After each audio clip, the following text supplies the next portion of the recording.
ATM Azharul Islam ভাই যখন মুক্ত বাতাসে কিছু সুশীল সমাজ, কিছু নাগরিকেরা শাহবাগে মিছিল করছে, কি দুঃখের কথা। শাহবাগে সবসময় এক দল বিরোধিতা করে মিছিল করে। তারা আইনকে বৃদ্ধাঙ্গুলি দেখায়ছে। দীর্ঘ প্রায় 14টা বৎসর সে কারাগারে মিথ্যাভাবে তাকে রাখা হলো এবং সত্যর পক্ষে আইন পক্ষ নিয়েছে। এখানে মিথ্যার পক্ষের, বেঈমানদের পক্ষের কিছু লোক শাহবাগে মিছিল করছে। কি মিছিল করছে? যে জামাত শিবির এই মুহূর্তে বাংলা স্যার, আবার বলছে এটিএম আজহার সাহেবের মুক্তি মানি না, মানব না, তাকে আবার ধরে রাখতে হবে, এরকম করে স্লোগান দিচ্ছে। কারা তারা? আজকে 5 আগস্টের পর, এই বিপ্লবের পর কারা এই সাহস নিয়ে কথা বলছে? আমাদের খুঁজে বের করা দরকার।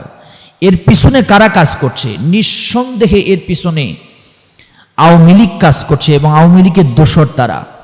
কারণ মিথ্যা ট্রাইব্যুনাল সেজে মিথ্যা মামলা দিয়ে দীর্ঘ 14টা বছর একজন আলেমের, একজন বাংলাদেশের শীর্ষস্থানীয় নেতাদের ভিতরে অন্যতম এটিএম আজহার সাহেবের জীবন থেকে 14টা বছর কাড়িয়ে নিল। এর হিসাব কে দিবে?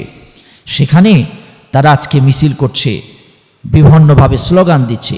নিঃসন্দেহে তারা আওয়ামী লীগের দোসর এবং ভারতের রয়ের এজেন্ট হয়ে কাজ করছে। এদেরকে খুঁজে বের করতে হবে এবং এদেরকে গণধোলাই দিতে হবে। বরাবর সবসময় শাহবাগের ময়দানে একদল নাস্তিক্যবাদ ইসলামের বিরুদ্ধে অবস্থান নেয়। সময় এসেছে এদেরকে প্রতিহত করার, সময় এসেছে এদের বিরুদ্ধে অবস্থান নেওয়ার। কারণ হক এসেছে। ওয়াকুল জাআল হাক্কু ওয়াজহাকাল বাতিল ইন্নাল বাতিলা কানা যাহুকা। হক এসেছে, এবার বাতিলরা পালাবে, কিন্তু এরা মাথাচাড়া দিয়ে উঠছে। আমাদেরকে সময় এসেছে মুরসাল লাঠি ব্যবহার করার। আমাদের সময় এসেছে ইসলামের পক্ষে শক্ত অবস্থান নেবার। বদরের সৈনিক হয়ে, উহুদের সৈনিক হয়ে আমাদেরকে কাজ করতে হবে। আজকে যারা ইসলাম নিয়ে, কোরআন নিয়ে, ইসলামের বিপক্ষে অবস্থান নিয়ে দুঃসাহস বাংলার জমিনে, এই শাহজালালের জমিনে দেখাচ্ছে, 92 মুসলমানের দেশে দেখাচ্ছে, এদেরকে বিভিন্নভাবে প্রতিহত করার সময় এই মুহূর্তে এসেছে। এদেরকে প্রতিহত করতে হবে, আমাদেরকে দাঁত ভাঙা জবাব দিতে হবে। এই জন্য আসুন আমাদেরকে সচেতন থাকতে হবে, সব সময় অ্যাক্টিভ থাকতে হবে। ইসলামের বিরুদ্ধে, সত্যের বিপক্ষে যারা অবস্থান গ্রহণ করবে তাদেরকে আমাদের সাইজ করার সময় এখন এসেছে। আমাদেরকে এই মুহূর্তে সিদ্ধান্ত নিতে হবে এই সকল দালাল মুক্ত বাংলাদেশ গড়ার জন্য।